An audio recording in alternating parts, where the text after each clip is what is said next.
talk about how energy costs affect the location decisions of data centers.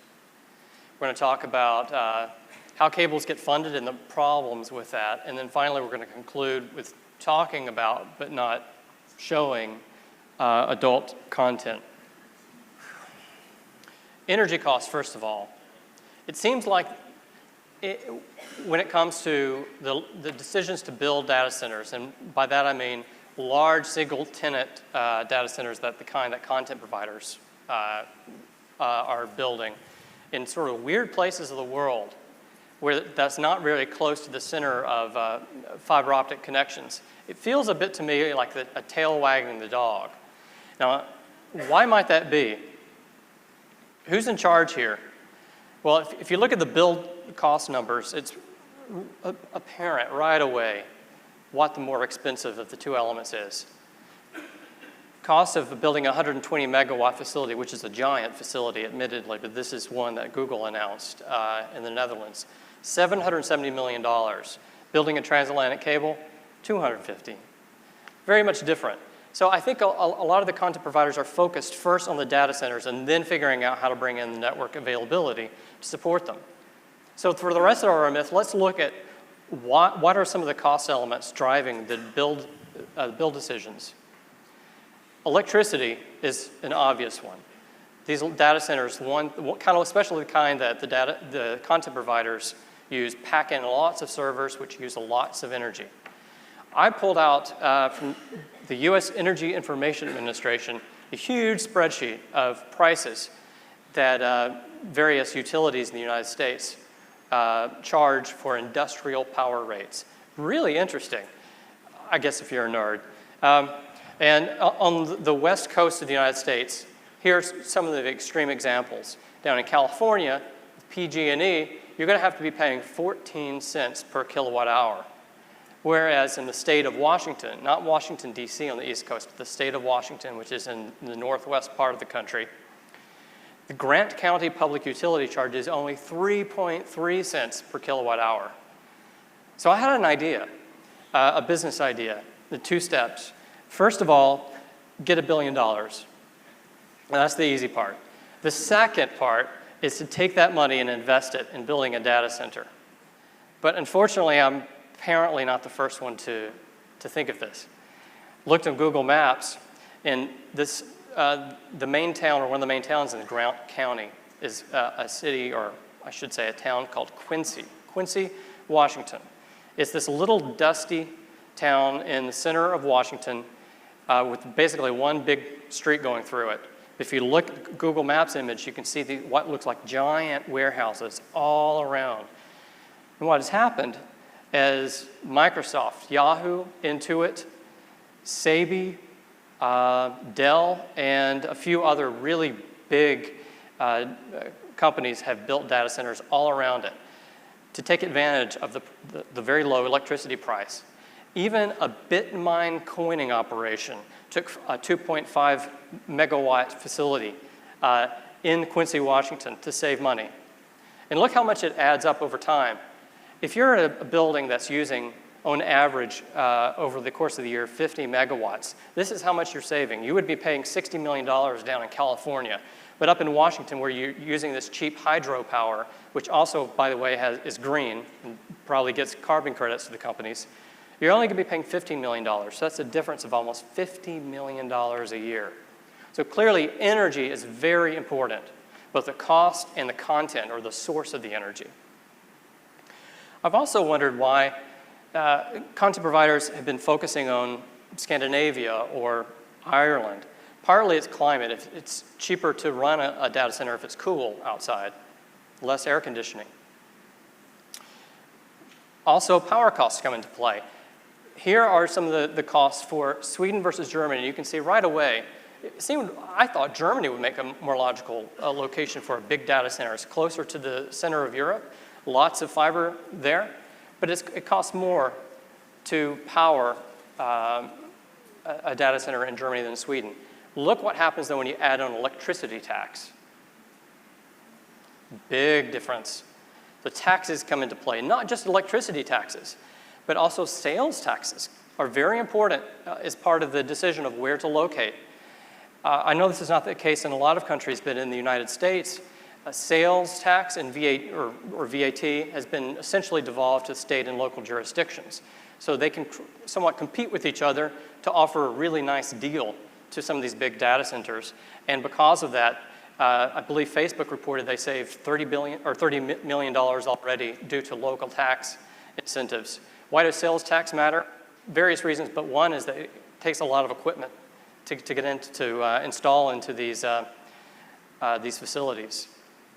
So for the energy cost myth, is network availability more important or things like energy?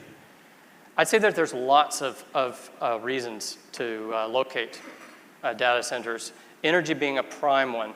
So I wouldn't say it's necessarily confirmed because there's so many different reasons, but it's definitely plausible. Network availability is way down the list. All right, here's our next to last one, funding. And it's this idea, this sort of the concept, we feel sort of sorry for ourselves in the subsea industry. Very often, even now and often in the past, the industry has tried to build on the same path, but multiple parties have tried to do it at the same time. And as a result, there's been a lot of market confusion. We're going to test if that's unique to us, woe is us, or if there are other people who have had this problem. We're actually going to look, first of all, at Hollywood, the entertainment industry. And spoiler alert, this myth's going to be busted. It's this problem of multiple parties or two parties having the same concept at once and pushing out the same product is so common that they actually have a slang term for it called twin films. No, it's not a film about twins. I think you're thinking of Arnold Schwarzenegger and Danny DeVito. This is when movies come out right around the same year about the same subject. Remember these? Dante's Peak and Volcano came out in 1997. Next year, oh, these were some good ones. Well acted. Armageddon and Deep Impact. Same year, 1998, Ed TV and Truman Show. Pretty much the same movie. Also same year for kids, Bugs Life and Ants. Same movie. Movie about talking pigs, 1995. Talking Sharks, 2003. These two movies, Tombstone and White Earp, pretty much the same thing, came out at the same time. I can kind of understand these two. This was the 500th anniversary of Columbus in the New World, but two movies competing at the same time came in then. Braveheart and Rob Roy, Scottish nationalism. These look almost identical. Truman Capote movie. I can't remember if one of these won the Oscar or not, but they came out in the same year. And there was the 1989 Talking Dog, or not Talking Dog, but a dog buddy cop movie. K-9 is, I think, the one that makes Dave always cry. He's kind of torn up inside even thinking about it right now. 1986, Iron Eagle and Top Gun, even the logo is the same. And this is nothing new. This has been happening for a long time. 1940, there were two movies about Abe Lincoln's early life. And in fact, it's not limited to just Hollywood. It's so common that social scientists have a term for this, multiple discovery. The guy on the right, I think I'm getting this right, is Isaac Newton. Amongst his many achievements, he discovered or developed calculus.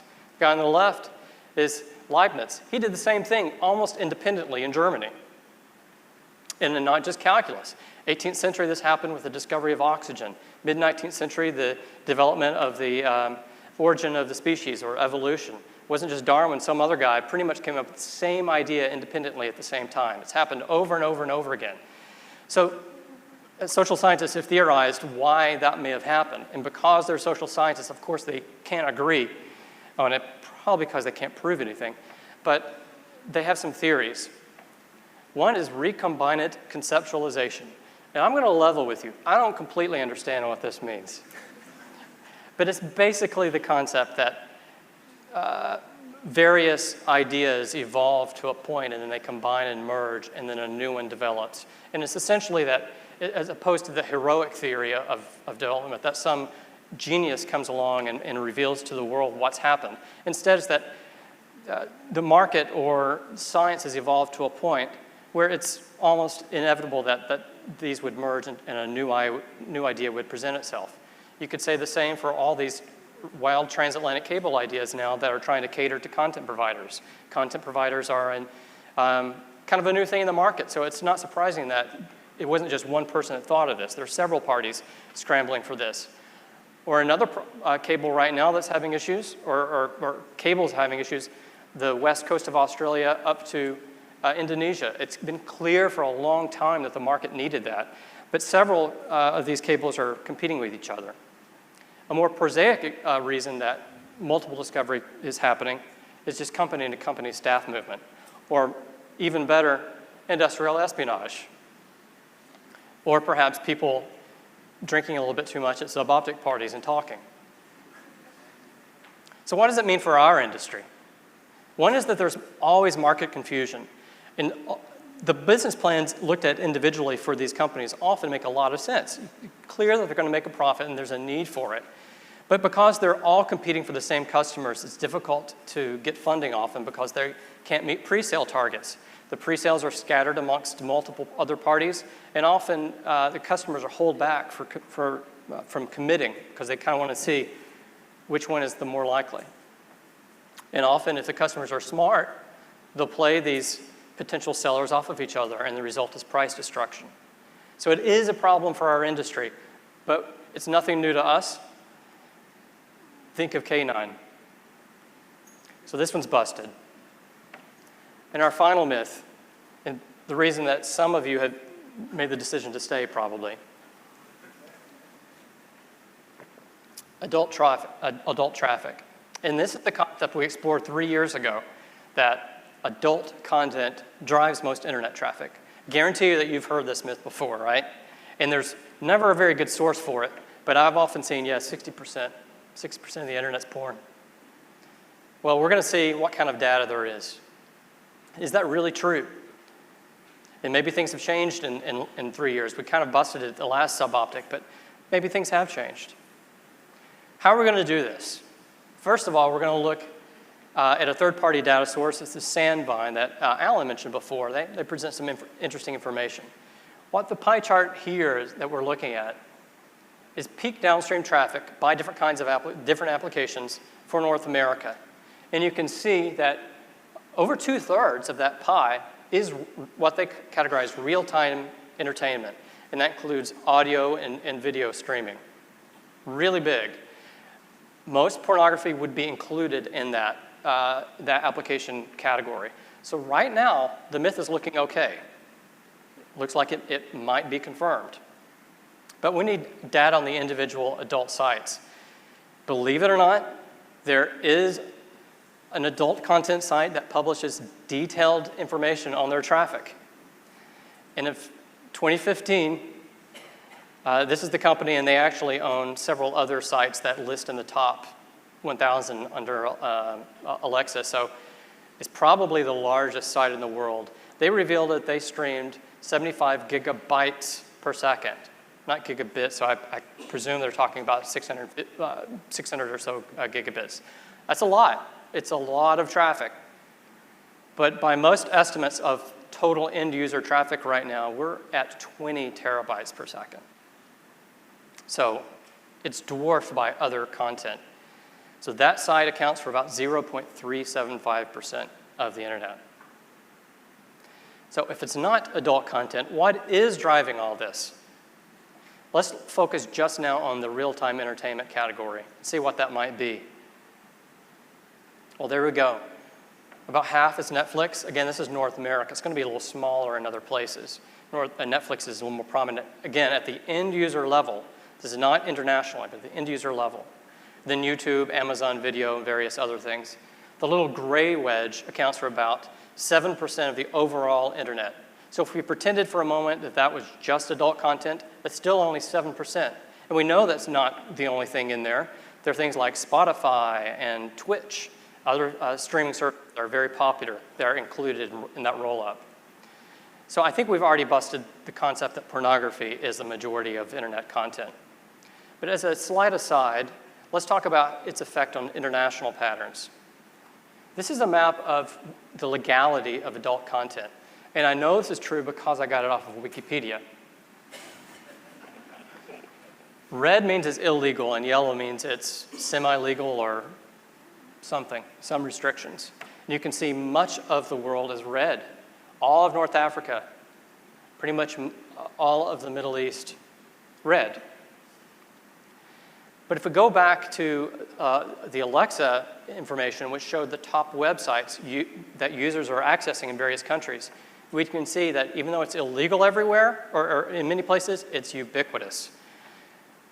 On average, North Africa, in Northern African countries, an adult content website is the 18th most popular site. And remember, that's red, it's illegal there. So it's being served from somewhere, but it's being consumed in North Africa. It's being consumed everywhere. It ranks on down to the US, only 54, and East Asia, the 60th on average most popular site was a porn site. But it is in the top 100 of almost every country that we looked at. If you isolate this on certain routes, so actually let me back up for a moment. What this means is that it's very unlikely to be cached in all these countries because its status is illegal or not certain. So it's probably being mostly served in Western Europe and the United States. I know the site I mentioned earlier uses a CDN that's based in North America and in Europe, so it's probably serving from there, and users other parts of the world are accessing it. So relative to a company like Netflix, which tries to push its cache out everywhere, it's probably generating a somewhat higher amount of traffic. And on some routes, I'm not saying it's big, I'm certainly not saying it's a majority, but it may be somewhat sizable. I know that there are several plans to build a cable from, say, Brazil up to Portugal or Spain. Well, using the methodology that I described earlier on, one of the earlier myths, we looked at users in South America and in the websites that were being served to them from Europe. And you can see the top two categories, 10 out of the top 20, were adult sites or ad sites that were probably supporting those adult sites. So the myth, adult content drives most internet traffic? No way. It's a very small section of the internet. Perhaps somewhat larger on some parts, some routes of the world, but it's small. This one's definitely busted. Now, I just want to wrap up. If you're feeling kind of sullied by this last conversation, a bit of a palate cleanser, I wanted to share with you some of the research that I did.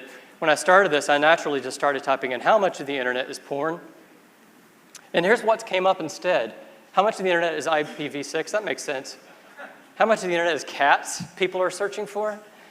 And the most charming, I thought, how much of the internet is true? People are asking the internet if the internet is true. So we know it's not porn, but we have a few, so I think this busted. We have a few minutes, I think, left for questions. While you're thinking of your questions, I just want to show you some videos of what the internet actually is comprised of. So just take a moment to gather your thoughts. Okay, so to sum up, where do we stand with all the myths that we've tested today? 1, cables that avoid US territory are free for mass surveillance. I think that's busted. Internet providers around the world have become less reliant on the US due to Snowden. Also, that's pretty certainly busted. Sharks pose the greatest danger to our cables, busted. However, demand for capacity is growing, is doubling every year, confirmed, according to Allen. Content providers right now need fiber pairs everywhere you can think. Right now, that one's busted. Global network has never been more resilient. That's plausible. But we bust the concept that Netflix needs huge capacity requirements everywhere.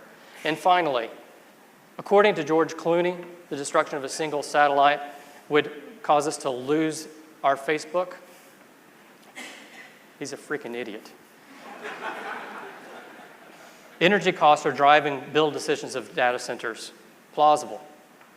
The problem of multiple discovery in our industry is unique to us. Not true. And adult content is a majority of the internet. Also busted. So that's where we stand on our myths. I think we've got about five or so minutes, so I'm going to hand this over to Dave. And if any of you have some easy questions for us to answer, please ask them.